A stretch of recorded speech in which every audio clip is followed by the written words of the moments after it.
अच्छा जी, आज हमने जो बात करनी है बेसिकली वो है आर्गुमेंटेटिव एसे। कल हमने ये डिस्कस किया था कि डिस्क्रिप्टिव एंड आर्गुमेंटेटिव एसे में क्या डिफरेंस होता है। जो स्टेप्स मैंने बताया था मैं रिवाइज करता हूँ, रिपीट करता कि थोड़ा सा आपको जो है ना कॉन्टेक्स्ट बन जाए। हमने ये कहा था कि जब हम किसी टॉपिक को लेते हैं, अगर वो फ्रेज की फॉर्म में है या आप उसमें कि मुकम्मल फिक्रा नहीं है, तो उसको हम कहते हैं कि वो एक डिस्क्रिप्टिव ऐसे होता है। अगर उसके अंदर कॉलन इस्तेमाल हो रहा है तो वो 99% केसेस में डिस्क्रिप्टिव होता है। अगर वो सेंटेंस है, मुकम्मल फिक्रा है ग्रामेटिकली, लेकिन यूनिवर्सल फैक्ट है, तो वो भी डिस्क्रिप्टिव होता है। लेकिन अगर कोई टॉपिक मुकम्मल फिक्रा है, कोटेशन है, स्टेटमेंट है, कंप्लीट जिसे कहते हैं फिक्रा ग्रामेटिकली, और उसके अंदर वो आपको ऐसा लगता है कि वो टॉपिक डिबेट बेस्ड आइडिया, यानी कि ऐसा टॉपिक है जिसके अंदर दो साइड्स मौजूद हैं, yes no, right wrong, agree disagree का, तो उसको हम कहते हैं आर्गुमेंटेटिव एसे। अब जो आर्गुमेंटेटिव एसे होते हैं उसकी पहचान ये होती है कि उसके अंदर एक एंटी आर्गुमेंट आता है। मैं आपको मिसाल लेता हूँ। आपकी क्लास में से मैं दो बच्चों को बुलाता हूँ, मैं कहता हूँ कि स्टूडेंट ए है एंड बी है, कि स्टूडेंट ए ने आना है स्टेज के ऊपर और उसने 5 मिनट या 10 मिनट एक टॉपिक के ऊपर बोलना है और जाके बैठ जाना है। जो नेक्स्ट बच्चा आता है मैं उसे कहता हूँ कि आपने यहाँ पे आना है, 10 मिनट यहाँ बोलना है लेकिन जाना नहीं है। आपने यहाँ पे खड़ा होना है, उसके बाद जो सवाल आएंगे उनको सवालों के जवाब देना है और उनको एड्रेस करना है और उनको सेटिस्फाई करना है। आप ये दो एग्जांपल्स हैं। जो पहली एग्जांपल है जिसके अंदर बच्चा दूसरे का पॉइंट ऑफ व्यू नहीं देख रहा, उनकी वो बातें नहीं सुन रहा, सिर्फ अपना पेश करके जा रहा है, उसको हम कहते हैं डिस्क्रिप्टिव या एक्सपोजिटरी ऐसे। आपको टॉपिक मिलता है, आप उसके ऊपर अपना आर्गुमेंट पेश करके चले जाते हैं। लेकिन आर्गुमेंटेटिव ऐसे में ये होता है कि आपने अपना आर्गुमेंट भी पेश करना है, दूसरे का आर्गुमेंट भी, उसको भी स्पेस देनी है, उसको भी सुनना है, उसको भी लिखना है, और फिर उसको आपने जवाब भी देना है, और जवाब इस तरह से देना है कि आपका स्टांस सही साबित हो जाए। मिसाल के तौर पर मैं कहता हूँ कि एक बच्चा कहता है कि gender equality is a myth, वो इससे एग्री करता है। एक बच्चा उठता है कि मैं कहता है मैं इससे एग्री नहीं करता। अब उस बच्चे ने जिसने कहा है कि gender equality is a myth, उसने कोई 8-10 आर्गुमेंट दे दिए। उसने कहा ये बात भी है, ये बात भी है, ये बात भी, इससे ये साबित होता है जेंडर इक्वलिटी मिथ है। एक बच्चा खड़ा होता है, कहता है कि मैं इस बात से एग्री नहीं करता, मैं कहता हूँ जेंडर इक्वलिटी मिथ नहीं है, वो जो एक रियलिटी है। ठीक है ना, तो अब वो कहता है कि मेरा ये आर्गुमेंट है, ये आर्गुमेंट है, ये आर्गुमेंट है। आपने उसके आर्गुमेंट को सुना, फिर आपने ये कहा कि आप जो बात कर रहे हो उसका जवाब ये है कि ये बात जो आप कर रहे हो ये दुरुस्त नहीं है, बल्कि ये इस तरह से है। जो दूसरा आर्गुमेंट है वो दुरुस्त नहीं है, वो इस तरह से। तीसरा आर्गुमेंट दुरुस्त नहीं है, इस तरह से। यानी कि बेसिकली आप उसके आर्गुमेंट को रिबटल कर रहे हो, उसकी उसको रिफ्यूट कर रहे हो, उसको न्यूट्रल कर रहे हो। और जब आप उसके आर्गुमेंट की रिबटल देते हो तो इनडायरेक्टली या डायरेक्टली आप अपना स्टांस साबित कर रहे हो। आप ये साबित कर रहे हो कि जेंडर इक्वलिटी मिथ है। ये स्टाइल होता है आर्गुमेंटेटिव एसे का। ठीक है ना, ये एक थोड़ा सा मैंने आपको एग्जांपल के जरिए एक्सप्लेन किया है। अब इसको बेसिकली टेक्निकली या एसे के अंदर करना कैसे है वो हम डिस्कस करते हैं। अब इसमें दो तीन चीजें हैं। सबसे पहले ये है कि जब आपने स्टेटमेंट ऑफ टॉपिक बनानी है तो आर्गुमेंटेटिव एसे के स्टेटमेंट ऑफ टॉपिक के अंदर आपका स्टांस क्लियरली रिफ्लेक्ट होना चाहिए। मतलब एग्जामिनर को पढ़ के ये महसूस हो कि आप कौन सी साइड पे जा रहे हो। क्या आप ये समझते हो जेंडर इक्वलिटी मिथ है, या आप समझते हो gender equality is not a myth. यानी कि जो साइड भी आप पेश कर रहे हो ना, वो आपने क्लियरली अपने स्टेटमेंट ऑफ टॉपिक के अंदर रिफ्लेक्ट करनी है। ऐसा ना हो कि आप दोनों साइडों में खेल रहे हो। अगर आप दोनों साइडों में खेल रहे हैं आर्गुमेंटेटिव ऐसे पे, तो आप फिर आपको अगले साल जाने की जरूरत पड़ेगी। तो इसलिए सबसे पहला काम आर्गुमेंटेटिव ऐसे में स्टेटमेंट ऑफ टॉपिक के अंदर क्लैरिटी आपने रखनी है। आपका स्टांस क्लियर होना चाहिए कि आप कौन सी साइड को सपोर्ट कर रहे हैं और कौन सी साइड को आप अपोज कर रहे हैं। जब आपने स्टेटमेंट ऑफ टॉपिक बना ली, ये स्टेप वन हो जाएगा इसका। उसके बाद आपने आउटलाइन बनानी है।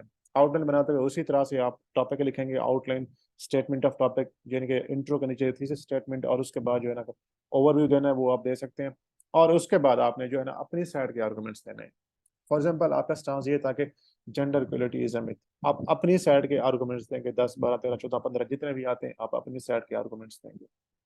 जब ये वाले आपके आर्गुमेंट्स मुकम्मल हो जाएंगे जो बेसिकली आपकी साइड को सपोर्ट कर रहे हैं, उसके बाद आपने दूसरी साइड के आर्गुमेंट्स देने हैं, जिसको हम कहते हैं एंटी आर्गुमेंट या एंटी थीसिस भी कहते हैं इसको। ठीक है ना, एंटी आर्गुमेंट जो है ना एक दो तीन हो सकते हैं। नॉर्मली दो काफी होते हैं, तीन देंगे तो मुश्किल हो जाती है। क्यों मुश्किल होती है वो आपको जब हम इसके पैराग्राफ लिखेंगे वो समझ आएगी।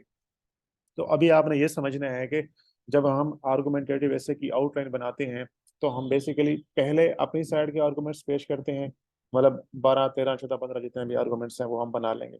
और उसके बाद एक दो तीन जो है ना एंटी आर्गुमेंट होते हैं। और एंटी आर्गुमेंट के बाद क्या होता है, conclusion. There is no way forward, there is no solution, there is no recommendation in argumentative essay. Argumentative essay में कभी सोल्यूशन, रिकमेंडेशन, वे फॉरवर्ड नहीं होगा, ये बात याद रखनी है। बहुत से बच्चे यही गलती करते हैं कि आर्गुमेंटेटिव ऐसे उठाते हैं और उसके अंदर जो है ना दोनों साइडों को पेश करते हैं, सोल्यूशन देते हैं और फिर कहते हैं सर हम फेल क्यों हो गए, हमें तो सर ने ये बताया था।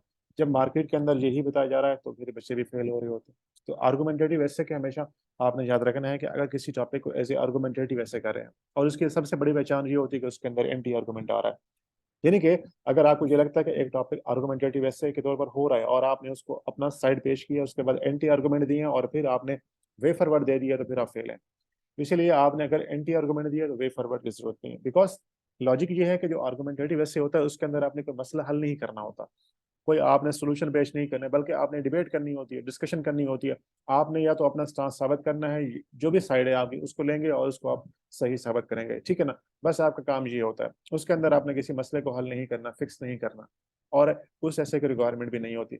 लेकिन डिस्क्रिप्टिव आर्गुमेंटेटिव ऐसे के अंदर हमेशा वे फॉरवर्ड आता है आपका। जहां तक बात क्लियर है सबको? अगर किसी को ये बात समझ ना आई तो मुझे बताएं। नहीं, बिल्कुल भी जरूरत नहीं है, बिल्कुल भी जरूरत नहीं है, मैं आपको भी मिसाल दिखाता हूँ। ठीक है जी।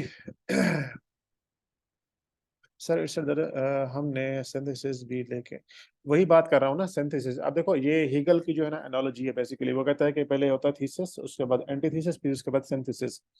जब मैंने ये कहा कि आपने एक स्टांस लेना है तो वो क्या बन जाएगा, थीसिस बन जाएगा। आपने एक स्टांस ले लिया, यानी कि आप कहते हैं gender equality is a myth, ये आपका क्या आ जाएगा, थीसिस। उसके बाद क्या आ जाएगा, उसका antithesis, gender equality is not a myth. अब इसका जो मतलब एंटीथीसिस है उसको रिबटल जो आप देंगे, जिसको आप गलत साबित करेंगे, वो आपका क्या बन जाएगा, सिंथेसिस बन जाएगा। और जो सिंथेसिस होता है वो बेसिकली आपके स्टांस को डायरेक्टली या इनडायरेक्टली सही साबित कर रहा होता है। ये होगा कैसे, ये मैं आपको दिखाऊंगा अभी। अच्छा जी, ये हमारे पास एक सैंपल है आउटलाइन का, एक और भी दिखाता हूँ मैं आपको। Gender equality is a myth, ठीक है जी। thesis, antithesis, antithesis, small, large, and combination of both is synthesis। अभी ये आपने क्या कहा, इसको बाद में देखते हैं। अच्छा, ये हमारे पास टॉपिक है जेंडर इक्वलिटी इज समिट। अब सबसे पहले हम ये देखते हैं क्या ये आर्गुमेंटेटिव है या नहीं है। अगर आप इसको देखें तो इसके अंदर जो है बेसिकली आप कह सकते हो कि आप इसको दोनों साइडों पे जा सकते हो, यानी कि आप इसको अपोज भी कर सकते हो और सपोर्ट भी कर सकते हो। इस टॉपिक के अंदर ये यूनिवर्सल फैक्ट नहीं है, रियलिटी नहीं है, ठीक है ना। ये वो टॉपिक है जिसके ऊपर डिबेट हो सकती है, जिसके ऊपर डिस्कशन हो सकती है, जिसके ऊपर आर्गुमेंट्स दोनों साइड पे आ सकते हैं। तो सबसे पहली बात, ये एक आर्गुमेंटेटिव ऐसे हो गया। अब हमने ये डिसाइड कर लिया कि ये आर्गुमेंटेटिव है। अब हमने इसके ऊपर क्या करना है, अपनी आउटलाइन बनानी है। अब आउटलाइन बनाएंगे तो हम उसके अंदर अपना स्टेटमेंट ऑफ टॉपिक दिखाएंगे। जैसे मैंने यहाँ पे लिखा है, various examples and developments indicate that gender equality has not been achieved so far and remains to be a myth as yet.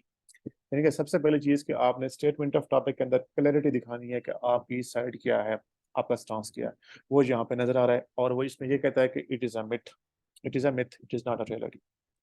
ठीक है, उसके बाद आपने जो है ना एक ओवरव्यू का पैराग्राफ देना है। फॉर एग्जांपल आपने एक्सप्लेन करना है कि जेंडर इक्वलिटी का कॉन्सेप्ट क्या कहता है, इसका क्या मतलब है, या आपके ख्याल में इसमें क्या आता है। वो आप एक पैराग्राफ के अंदर, जिसको मैंने बताया था अभी क्रंच पैराग्राफ या ओवरव्यू, उसके अंदर आप एक्सप्लेन करेंगे। उसके बाद gender equality is a myth. अब आपने इसके ऊपर आर्गुमेंट देने हैं, उसी तरह आपने ब्रेनस्टॉर्मिंग करनी है। अब आपने माइंड में सोचना है वो कौन से आर्गुमेंट्स हैं, कौन सी बातें हैं, कौन से आइडियाज हैं जिससे ये साबित हो रहा है कि जेंडर इक्वलिटी मिथ है। मैं कहता हूँ कि जो पेट्रियार्की है वो एग्जिस्ट करती है और इसके जो मतलब है जेंडर इक्वलिटी मिथ है। मैं कहता हूँ कि पॉवर्टी जो है ना औरतों के अंदर, जो वुमन के अंदर जो है ना बहुत ज्यादा होती है, ठीक है ना। इनके पाकिस्तान में जितनी पुअर लोग हैं उसमें से मोर देन 50% जो है ना वुमन है। तो आप इससे भी ये कह सकते हैं कि gender equality is a myth. फिर आप कहते हैं कि एजुकेशन फीमेल लिटरेसी रेट 48% है, मेल का 71% है। इससे भी ये शो होता है कि gender equality is a myth. इसी तरह आप कह सकते हैं कि पाकिस्तान के जनरल इलेक्शंस के अंदर अगर देखो 2018 में, जो कि तकरीबन मोर देन 270 सीट्स होती हैं जनरल इलेक्शन की, जिसके अंदर 8 सीटें सिर्फ औरतों ने जीती हैं, बाकी जो है ना मेल कैंडिडेट्स ने जीती हैं। सुप्रीम कोर्ट का जो पैनल है इस टाइम आप देख सकते हो, उसके अंदर एक फीमेल जज है। तो मतलब कि ये तमाम आर्गुमेंट्स, ये तमाम चीजें ये शो कर रही हैं कि gender equality is not a myth, sorry, it is a myth. मतलब ये अचीव नहीं हुई, अभी तक ये अचीव नहीं हुई, ठीक है। इसी तरह आपने ये अपनी साइड के आर्गुमेंट्स दे दिए और उसके बाद आपने दिया एंटी आर्गुमेंट। अब एंटी आर्गुमेंट क्या बनेगा, जो बेसिकली आपकी अपोजिट साइड है, यानी कि जिस साइड को आप सपोर्ट कर रहे हो वो आपकी साइड है, और जो दूसरी साइड है वो एंटी आर्गुमेंट बन जाएगा, ठीक है ना। तो आपके साइड क्या थी, gender equality is a myth. अब एंटी साइड क्या बन जाएगी, gender equality is not a myth.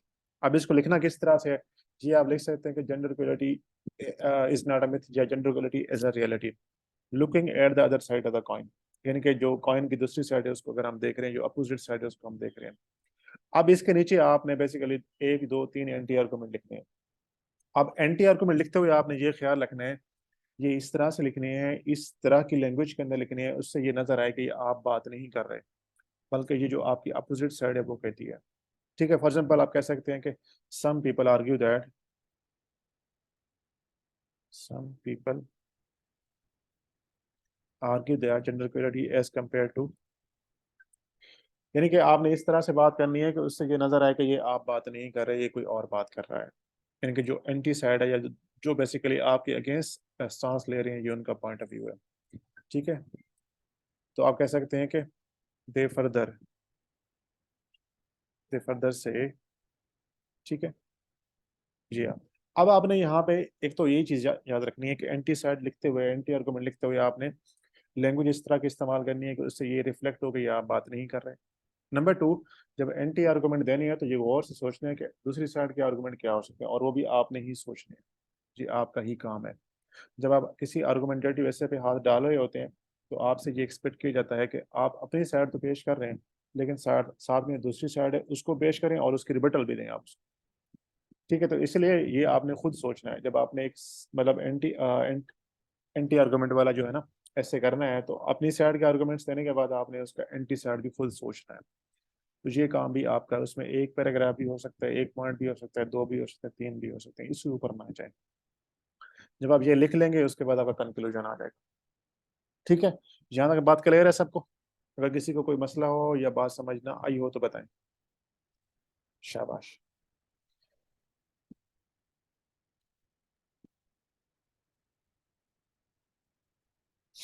Sir जो जिस साइड है उसको बैलेंस, नहीं बैलेंस नहीं कर सकते। बैलेंस कैसे करेंगे?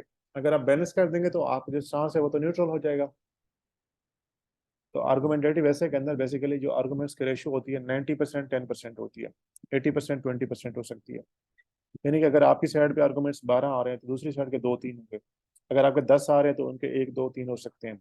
ऐसा नहीं है कि बराबर करना, बराबर या हाफ भी नहीं करना है। ऐसा ना हो कि 12 पैराग्राफ आपके हैं और 6 उनके कर लें, नहीं, क्योंकि मुश्किल हो जाएगा। ये आपको समझ आएगी जब हम इसके पैराग्राफ करेंगे, बिकॉज ये जो एंटी आर्गुमेंट के पैराग्राफ होते हैं इसका स्ट्रक्चर बदल जाता है, इसका स्ट्रक्चर बदल जाता है। यानी कि ये जो आपने पॉइंट लिखे हैं इनकी रिबटल फिर आपने ढूंढनी है। जब इसकी रिबटल ढूंढेंगे वो बड़ा मुश्किल काम होता है। ठीक है, तो इसीलिए आपने जो है ना 1 2 3 या इससे ऊपर नहीं जाने हैं एंटी आर्गुमेंट के पैराग्राफ के। सर इन ऐसे के लिए हीगल की जो फिलॉसफी पढ़नी होगी तो समझ लग जाएगी क्या कहते हैं। सर के पास हाँ हो सकता है, बिल्कुल एतिहाम आप इसको स्टार्ट कर सकते हैं, लेकिन डिपेंड करता है। ठीक है ना, इतना डायरेक्टली जवाब देने से बेहतर है आप उसे थोड़ा सा जो है ना एलेबोरेट कर दें। लेकिन अगर आपको लगता है कि वहाँ पे यस नो में करना है तो कर लें, कोई इशू नहीं है। बाकी जो सोबिया कह रही है नहीं, उसके लिए लाजमी नहीं कि फिलासफी पढ़ें आप। मैं आपको बता रहा हूँ ना, जो हीगल की फिलासफी है उसी को अप्लाई करके यहाँ पे मैं आपको दिखा रहा हूँ आसान तरीके से किस तरह से आपने करना होता है। ये एक एग्जाम्पल है, मैं आपको एक और एग्जाम्पल दिखाता हूँ कि मैंने कैसे ओपन किया था। ये देखें, ये टॉपिक है फेल्टी द नेम इज वुमन। इसका टॉपिक का मतलब ये है कि कमजोरी का नाम और आता है। अब इससे कोई टॉपिक से एग्री भी कर सकता है, कोई डिसएग्री भी कर सकता है। बहुत से लोग हो सकता है एग्री करें कि यस जो friendly the name is woman. बहुत से लोग कहते हैं मैं इस बात से एग्री नहीं करता। ठीक है, तो यानी कि दो साइड्स मौजूद है। अब इस बच्चे ने या इस बच्ची ने जो है ना इससे डिसएग्री किया है, और उसने कहा कि friendly the name is not the woman, मतलब ऐसा नहीं है। उसने कहा कि woman is often considered as morally weak, but the notion that she lacks the strength of character is totally wrong. She has proved that it is faithfulness which makes her strong. यानी कि उसने ये कहा कि मैं इस topic से जो है ना एग्री नहीं करती। उसके बाद उसने अपने साइड के आर्गुमेंट्स दिए कि woman as a symbol of strength. ये आर्गुमेंट्स उसने पेश कर दिए। उसने कहा कि woman is the epitome of moral strength as a mother. ठीक है, था women's love towards her family is because of her faithful nature. ये जो आर्गुमेंट्स उसके अपने आ रहे हैं, ठीक है ना, जितने 10 12 हैं। उसके बाद उसने एंटी साइड के आर्गुमेंट्स दिए। उसने कहा woman is by nature weak, यानी कि जो बेसिकली टॉपिक की साइड है, दूसरी साइड है उसको देख रही है। अब इसके अंदर उसने जो है ना 4 आर्गुमेंट दे दिए हैं, ये आपके उसके एंटी आर्गुमेंट हो जाएगा। फिर उसके बाद उसने कंक्लूड कर दिया। ठीक है, ये मैंने आपको 2 एग्जाम्पल दिखाई है। यहाँ तक बात क्लियर है सबको? कोई कन्फ्यूजन हो तो मुझे बताएं, कोई सवाल वगैरह है तो आप पूछ सकते हैं। क्योंकि मैंने इसको आज इतना ही रखना है और कल इसको हम इंशाल्लाह जो है ना मुकम्मल करेंगे, या बल्कि मैं ये सोच रहा हूँ कि इसका इंट्रोडक्शन भी करवा लूँ आपको। थोड़ा सा इसका जो इंट्रोडक्शन होता है उसके अंदर भी तब्दीली होती है। चले पहले ये बताएं, यहाँ तक बात क्लियर है? अगर कोई कन्फ्यूजन है, कोई मसला है तो पूछ लें, उसके बाद आगे मूव करेंगे।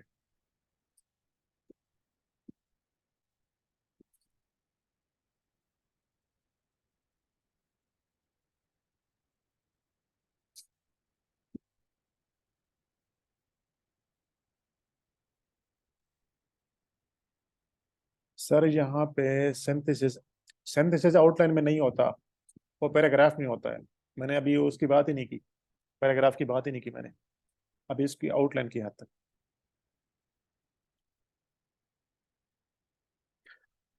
अच्छा जी, ये कह रहे हैं कि रिपीट कर दें। अब देखें, आर्गुमेंटेटिव ऐसे में ये होता है कि सबसे पहले जब आप स्टेटमेंट ऑफ टॉपिक बनाते हैं तो उसके अंदर आपने क्लैरिटी शो करनी है। ठीक है, आप किस साइड पे खड़े हैं वो वहां पे नजर आना चाहिए। आपकी साइड, आपका स्टांस जो है, जिस पोजीशन पे आप अपोज कर रहे हैं, सपोर्ट कर रहे हैं, वो नजर आना चाहिए। नंबर टू, जब आप उसकी स्टेटमेंट ऑफ टॉपिक बना लेते हैं तो उसके बाद आपने अपनी साइड के आर्गुमेंट्स देने हैं। आपकी साइड के आर्गुमेंट्स 12, 13, 14, 15 जितने भी हो सकते हैं बना लें आप।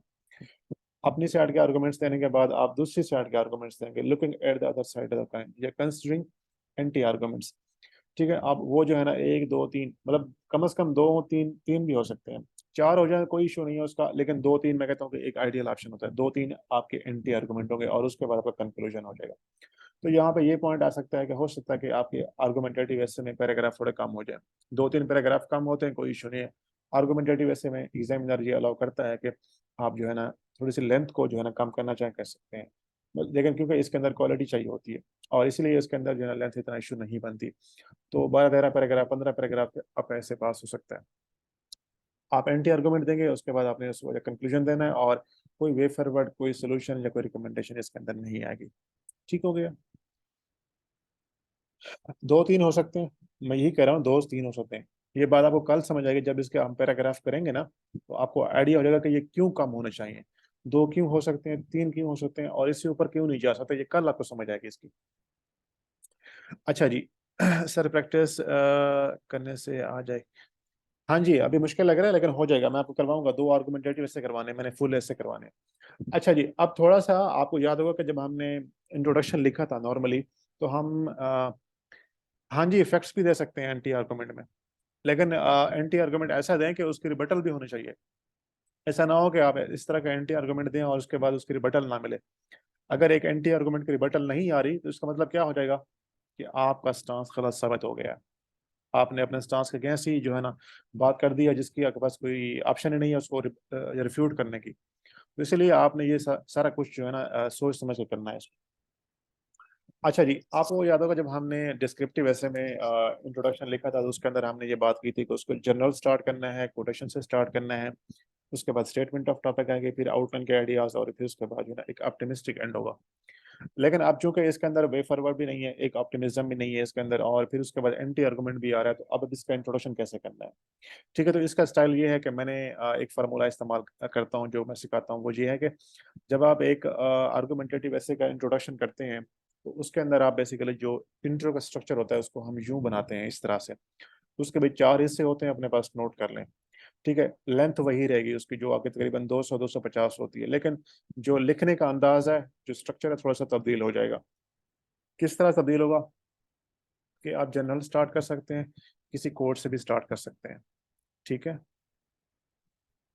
जनरल स्टार्ट करना चाहें कर सकते हैं, किसी कोटेशन से करना चाहें वो भी कर सकते हैं आप। जब कोटेशन देंगे उसको रिलेट करेंगे, जब रिलेट करेंगे तो उससे रिलेट करते हुए अपने आउटलाइन के पॉइंट्स की तरफ आने, यानी कि जो आपकी साइड के आर्गुमेंट्स हैं उसकी तरफ आने। जब अपनी साइड के आर्गुमेंट्स आप जो है ना समराइज करके पेश कर देंगे, उसके बाद आपने एंटी आर्गुमेंट को इंट्रोड्यूस करवाना है। जब एंटी आर्गुमेंट को इंट्रोड्यूस करवाएंगे तो उसके बाद आपने अपना थीसिस इंट्रोड्यूस करवाना है, और बेसिकली जो आपका इंट्रोडक्शन है वो एंड होना चाहिए किसके ऊपर, किसी स्टेटमेंट के ऊपर। अब मैं आपको थोड़ा सा ना एक्सप्लेन करता हूँ ये कैसे होगा। हम कहते हैं कि gender equality is a myth. ठीक है, और हमने ये कहा कि ये एक जो है ना एक आर्गुमेंटेटिव है, और हमारा स्टांस ये है कि हम कहते हैं कि gender equality has not been achieved. अब मैं इसको रिलेट कर रहा हूँ कैसे। हम कह सकते हैं कि एक कोटेशन से, या वैसे जनरल स्टार्ट करते हैं, हम कहते हैं कि जेंडर इक्वलिटी आजकल एक बड़ा पॉपुलर जो है ना आइडिया है। दुनिया भर में इसके ऊपर बातें हो रही होती हैं, और दुनिया के अंदर देखा जाए तो इसके ऊपर काफ़ी सारा काम भी हो रहा है, और बहुत से कंट्रीज जेंडर इक्वलिटी को अचीव करने की कोशिश कर रहे हैं। दुनिया में इस टाइम बहुत से जो है ना एग्जांपल्स हैं या ऐसे कुछ केसेस हैं जैसे ये नजर आता है कि ये जेंडर इक्वलिटी अभी तक अचीव नहीं हुई। हम कह सकते हैं कि जो पैट्रियार्की एग्जिस्ट करती है वो ये शो कर रही है कि अभी तक ये अचीव नहीं हुई। देन हम कहते हैं कि वुमेन की जो एजुकेशन है और प्लस उनका पॉलिटिक्स के अंदर लिमिटेड रोल है, वहां से भी ये रिफ्लेक्ट होता है कि अभी तक जेंडर इक्वलिटी एक मिथ है। मतलब इसी तरह रिलेट करते हुए आएंगे और फिर उसके बाद आपने लगाना है however. However some people argue that it has been achieved, it is not a myth. ठीक है ना। यानी कि लेकिन आप हाउएवर यहाँ पे ना लगाएं, बल्कि आप यूं करें, मतलब रिलेट कर दिया आपने, स्टार दे दिया, उसके बाद आउटलाइन के पॉइंट्स दे दिया, और उसके बाद आपने कहना है कि सम पीपल आर्ग्यू दैट या some people say that it has been achieved या it is not a myth. फिर आपने हॉइवर लगाना है और हॉइवर के बाद आपने अपना स्टेटमेंट ऑफ टॉपिक या थीसिस को लिखना है। समझ आ रही है इस बात की? मतलब सर जो ये इंट्रोडक्शन जो शुरू हुआ है तो ये एंटी आर्गुमेंट से शुरू है। हम आपने बीच में जो नहीं नहीं नहीं नहीं नहीं नहीं। जनरल स्टेटमेंट है और आउटलाइन है उसके पॉइंट्स आपने फिलहाल नहीं लिखे यहाँ पर, वो आपका उससे ऊपर इंट्रोडक्शन आएंगे। आपका इंट्रोडक्शन एंटी आर्गुमेंट से शुरू नहीं हुआ, आपका नहीं इंट्रोडक्शन नहीं, वही कह रहा हूँ सर, मतलब यहाँ पे तो उससे शुरू है, लेकिन ये जो ब्लैंक स्पेस है तो यहाँ पे हमने अपने ये दो पॉइंट्स लिखेंगे, जनरल स्टेटमेंट और आउटलाइन के पॉइंट्स, उसके बिल्कुल बाद। बिल्कुल बिल्कुल। हाँ ठीक है ना। ठीक है। ये मैं आपको सैंपल दिखाता हूँ ना, मैं अभी आपको सैंपल भी दिखाता हूँ इसका एक। अब देखें, ये वो one is not born but rather becomes a woman, ये कोटेशन दिया इसने। ठीक है, यहाँ पे कोटेशन इसका एंड हो रहा है ये यहाँ पे। उसके बाद उसने रिलेट किया, this quote of Simone de beauvoir rightly explains that the character of woman is constructed by society, not nature, and the way it is constructed is portrayed eras after eras in the history of patriarchal society. Besides this injustice to the injustice to the woman, she has always stood by her duties and loved. अब देखें वो outline के जो ideas हैं जो उसका side है वो पेश कर रही है। जब वो पेश कर रही है उसके बाद यहाँ पे एंटी आर्गुमेंट कहाँ पे आ रहा है, लेट मी चेक। एक मिनट। सर ये बट टुडेज वुमन हैज ये प्रूव देखो, देम रॉन्ग यहाँ besides से आ रहा besides all these qualities some people still believe that she is morally, physically and naturally weak। ये एंटी आर्गुमेंट आ गया। उसके बाद however लगाएं, and due to these weaknesses she can only perform few tasks in society। but लगाएं या however लगाएं, however today's woman, ये अब इसके बाद जो है उसकी स्टेटमेंट ऑफ टॉपिक आ रही है। ठीक है, ये आपका स्ट्रक्चर होगा एक आर्गुमेंटेटिव एसे के अंदर। ये सिर्फ आर्गुमेंटेटिव एसे के लिए। ठीक है, मैं दोबारा रिपीट करता हूँ कि जब आप एक आर्गुमेंटेटिव एसे करेंगे तो उसका जो इंट्रोडक्शन है, उसका जो स्ट्रक्चर है तब्दील हो जाएगा। लेंथ वही रहती है लेकिन लिखने का जो तरीका थोड़ा सा तब्दील होगा। स्टार्ट कर सकते हैं किसी कोटेशन से या जनरल स्टेटमेंट से। ठीक है, उसके बाद आप मूव करेंगे इसी तरह से कि इसी तरह रिलेट करें कि आप आउटलाइन के पॉइंट्स की तरफ आ जाएं, जो कि बेसिकली आपकी साइड के आर्गुमेंट्स हैं। जब वो आप दे देंगे उसके बाद आपने एंटी साइड का आर्गुमेंट देना है, उसको रिलेट करना है, और उसके फौरन बाद आपने होइवर लगा के अपना स्टेटमेंट ऑफ टॉपिक या थीसिस को आपने देकर अपना इंट्रो एंड कर देना है। यानी कि आपका जो इंट्रो का एंड है वो थीसिस स्टेटमेंट के ऊपर हो रहा है। ये जो तरीका है ये सिर्फ आर्गुमेंटेटिव ऐसे के लिए। डिस्क्रिप्टिव या अगर आप जो है ना क्या कहते हैं उसको एक्सपोजिटरी ऐसे कर रहे हैं, issue based open and close ended, उसके लिए आपने जो पहला तरीका है वो आपने फॉलो करना है। ठीक है जी, यहाँ तक बात क्लियर है सबको? कोई सवाल वगैरह है तो आप लोग पूछ सकते हैं। अब जो असाइनमेंट है कल की आप लोगों की वो ये है कि मैं आपको कोई मुश्किल टॉपिक तो नहीं दे रहा, लेकिन मैं आपको यही वाला टॉपिक दूंगा, gender equality is a myth. ठीक है, ये सर मैं थोड़ा आपको अच्छा टॉपिक दें सर। सर प्लीज ऐसा टॉपिक दें थोड़ा सा, मतलब कि दिमाग खुल जाए सर। दिमाग खुलते खुलते गलतियां कर जाएंगे तो वो फिर ठीक रहने में टाइम लग जाता है, इसलिए पहले मैं कहता हूँ ना कि आपके हाथ सेट हो जाए आपके। सर ठीक है ना, असल में जैसे ये ब्लैंड टॉपिक नहीं है ना सर, ये तो हमने अभी देख लिया, मतलब चले इसको थोड़ा चेंज करें ताकि वो हमें मतलब लेकिन हम। आप मुझे ये बताएं, एक बंदे को आपने ड्राइविंग सिखानी है, क्या उसे आप ऑडियो बिठा देंगे? नहीं बिठाएंगे बिल्कुल ना। सर, बिल्कुल बैठाएंगे सर, अगर हमारे पास ऑडियो और वो ड्राइविंग सीखना चाहते हैं तो बिल्कुल बैठ जाए। मतलब ये एक रिस्क है ना, एक रिस्क है, लेकिन आप सही सच में ये रिस्क नहीं ले सकते। चलो जिंदगी में ले लो, सही सच में ये रिस्क मत लो। ठीक है ना। मेरा अच्छा पॉइंट ये है सर। कि अभी ये जो सिंपल सा टॉपिक है ना, मैं आपको ये इसीलिए दे रहा हूँ ताकि आपका जो हाथ है वो सेट हो जाए। ठीक है ना। मैं आपको अभी जो है ना, अगर ये टॉपिक नहीं चाहिए तो फिर जो वो टॉपिक था मैंने ये वाला ये आपको दे सकता हूँ। बस सर लेकिन ये टॉपिक सी, ये फ्रैलिटी है वोमेन, ये तो थोड़ा सर सा वो ऑफ सा दे दें टॉपिक है sir. Feminism, really third world issue वाला। नहीं, उसमें मेरे पास सैंपल नहीं है, आप फिर आप लोगों को मुश्किल हो जाएगी कि सैंपल तो कहाँ बस ये पे है। मिथ वाला ठीक है सर। ठीक है ना। सर दोनों टॉपिक दे दें, जिसको जो इजी लगता है वो वही लेकिन अटेम्प्ट कर बस यही लेगा। वाला करते हैं हम, gender equality is a myth. ये सैंपल है लेकिन इसमें आउटलाइन मुकम्मल नहीं है, तो इसको आपने पहले तो ये आउटलाइन को मुकम्मल करना है। उसके बाद आपने एंटी आर्गुमेंट के पैराग्राफ लिखने हैं, ये उसके बाद कंक्लूजन लिखना है, पॉइंट लिखने हैं, और उसके बाद आपने इसका इंट्रो करना है। इसका इंट्रो मैंने आपको नहीं दिखाया, इसलिए आपने इसका इंट्रोडक्शन जो मैंने स्टाइल बताया उसको फॉलो करके आपने लिखना है। अब इसकी आउटलाइन को अगर आप अपने लफ्जों में करना चाहें कर सकते हैं, कॉपी करना चाहें कर सकते हैं, मकसद सिर्फ ये है कि आपने हाथ से गुजारना है चीज़ों को भी। ठीक है ठीक है ना स्ट्रक्चर। तो यही वाला टॉपिक होगा gender equality is a myth, इसी के ऊपर आप आउटलाइन बनाएंगे और इसी के ऊपर आप इंट्रो करके आप मुझे कल सबमिट करवाएंगे क्लास से पहले, और कल हम इंशाल्लाह आर्गुमेंटेटिव ऐसे को खत्म करेंगे और इसके जो पैराग्राफ्स हैं वो हम करेंगे इसके। सर। मैं एक सवाल कर सकता हूँ, बल्कि मैं एक सवाल नहीं करना चाहता सर, मैं थोड़ा सा खफा हूँ सर। हाँ हाँ बताएं।